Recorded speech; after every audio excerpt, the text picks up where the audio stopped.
পরপর 3 ম্যাচে ব্যর্থ, তবুও ইন্দোর ইতিহাস গড়লেন রোহিত শর্মা। বন্ধুরা, আপনারা যদি দেখতে চান কি রেকর্ড করলো রোহিত শর্মা, তাহলে ভিডিওটি শেষ অবধি দেখতে হবে। চ্যানেলটিকে সাবস্ক্রাইব করে একটা লাইক দিতে হবে এবং নোটিফিকেশন বেল আইকন দাবাতে হবে। নিউজিল্যান্ডের বিরুদ্ধে তৃতীয় এবং নির্ণায়ক ওয়ানডে ম্যাচে ব্যাট হাতে ব্যর্থ হলেও একটি বিশেষ ও গর্বের রেকর্ডের মালিক হলেন ভারত অধিনায়ক রোহিত শর্মা।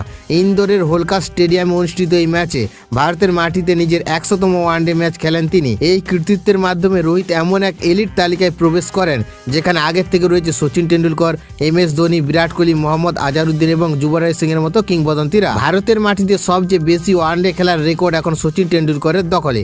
1990 থেকে 2011 সালের মধ্যে তিনি ভারতে 164টি ওয়ানডে ম্যাচ খেলেছিলেন। তারপরে রয়েছেন MS ধোনি এবং বিরাট কোহলি, দুজনেই ভারতের মাটিতে খেলেছেন 130টি করে ওয়ানডে ম্যাচ।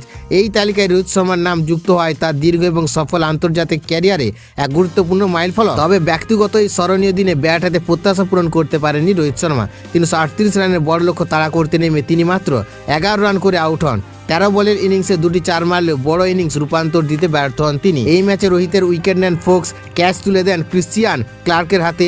আগের 2 ম্যাচের মতো এবারও ভালো শুরু পেলেও তা কাজে লাগাতে পারেনি তিনি। পুরো সিরিজ জুড়ে রোহিত শর্মার ব্যাটে ছিল তুলনামূলকভাবে নীরব। 3 ম্যাচে তিনি মোট 61 রান করেন।